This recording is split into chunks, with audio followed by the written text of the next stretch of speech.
You are looking at just one of the foundational studies in this new millennium of space weather and human health. Since this was published, the field has utterly taken off, but this paper truly said it best in the mental scheme of things. Severe disturbances of geomagnetic conditions cause negative influence, seriously disintegrate brain's functionality, activate braking processes, and amplify the negative emotional background of an individual. What does that mean?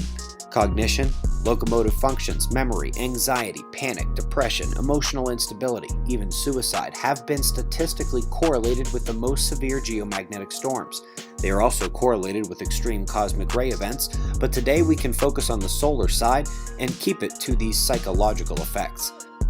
A new study has tied cognition and memory to global brain waves oscillating in the alpha and theta frequencies, moving relatively slowly across the cortex considering we're talking about electrical energy, and so given that the psychological side of space weather and human health is firmly established statistically, but the mechanisms of action remain largely elusive or unproven, let's work on fixing that here.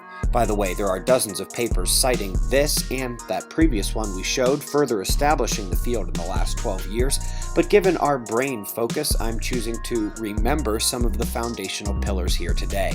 Solar storms indeed produce extremely low-frequency waves, as shown by every relevant detector, but again, a blast from the past, we are remembering the Fluxgate magnetometer at HAARP.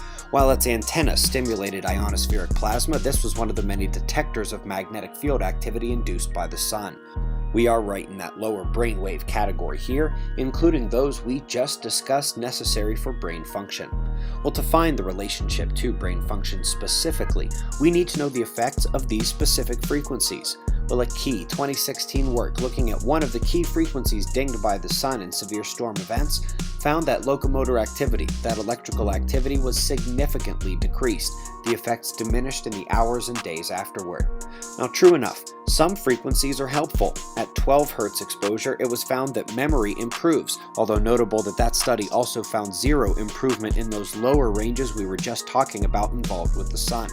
The sacrifice that the study animals made here was to give us the definitive knowledge that the locus coeruleus takes a significant reduction in firing rate and that the global brain proteome changes. The proteome is all the proteins able to be expressed by the cells and tissues in the brain, so changes to this are significant. The locus coeruleus, as intimidating a term as it might be, it offers the key to space weather walking in the door of our psyche.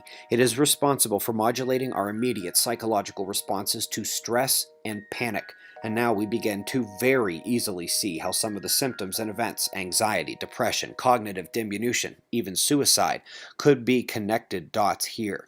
This is how the sun makes Earth's magnetic field ring when it hits us hard. At least one of those frequencies specifically degrades electrical activity in the locus coeruleus, which degrades our ability to deal with stress and panic properly or in the way we normally do. Not to mention the global proteome changes and operation in the exact same frequencies we have just learned our brain is trying to use to operate cognitively. Sun, Earth, frequency, brain, stress.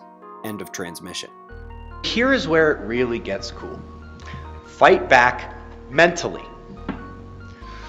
These things that are potentially coming in from space and having the ability to affect our bodies, they're electromagnetic.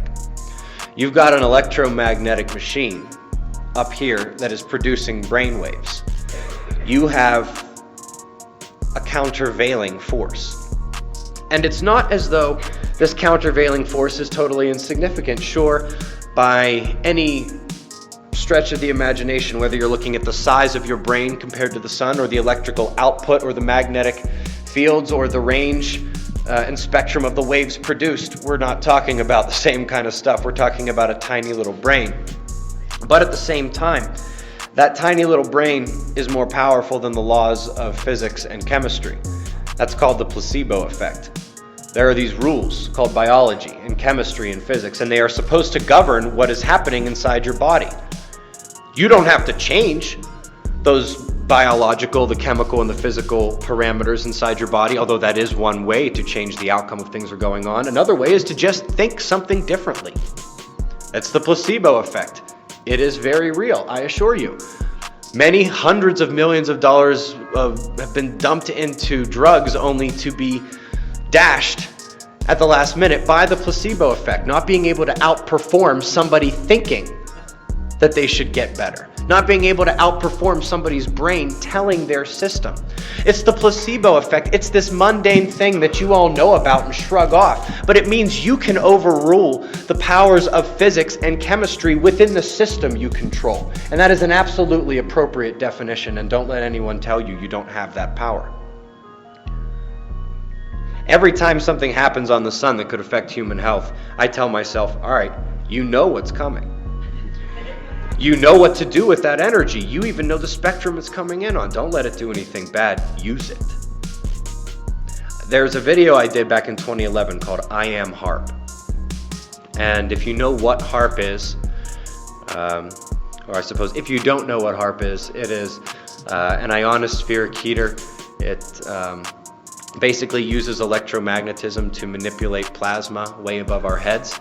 And the idea is that you have a HAARP inside of your brain. You have an electromagnetic frequency generator that overpowers physics and chemistry every single day. And there is absolutely no reason why it couldn't help you in these situations as well. And what's important about that is it can hurt you too. I've seen people negative placebo themselves to bits. Somebody gets interested and says, hey, I had this event during this, and it was, it really threw me for a loop because I've never had this negative health outcome before. And was there anything going on the sun on that day? And I come back and I say, well, this was going on and this was going on. And lo and behold, every time something like that happens from then on, they email me and tell me about how bad they feel. It does work both ways. If you think something is going to negatively affect you, it can. If you think positively, I'm not saying you can manifest everything you want in the world, but you can manifest more positivity and happiness in yourself and certainly in others. Moods rub off on people. Some people are magnetic. There's a reason why we describe things in this way, and there's a reason why our brains hold the importance to us that they do.